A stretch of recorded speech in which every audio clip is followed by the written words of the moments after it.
கிறிஸ்தவர்கள் கட்டாயம் தெரிந்திருக்க வேண்டிய 4 வேதாகம வசனங்கள்.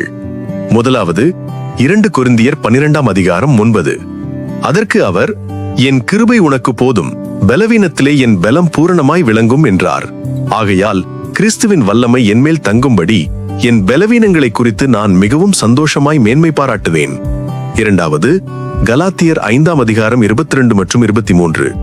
ஆவியின் கனியோ அன்பு, சந்தோஷம், சமாதானம், நீடிய பொறுமை, தயவு, நற்குணம், விசுவாசம், சாந்தம், இச்சையடக்கம். இப்படிப்பட்டவைகளுக்கு விரோதமான பிரமாணம் ஒன்றுமில்லை. மூன்றாவது மத்தேயு 6:33. முதலாவது தேவனுடைய ராஜ்யத்தையும் அவருடைய நீதியையும் தேடுங்கள், அப்பொழுது இவைகளெல்லாம் உங்களுக்கு கூட கொடுக்கப்படும். நான்காவது 2 கொரிந்தியர் 5:17. இப்படி இருக்க ஒருவன் கிறிஸ்துவுக்குள் இருந்தால் புது சிருஷ்டியாய் இருக்கிறான், பழையவைகள் ஒழிந்து போயின, எல்லாம் புதிதாயின. இந்த வசனங்களை நீங்கள் விசுவாசித்தால் ஆமென் என்று சொல்லுங்கள்.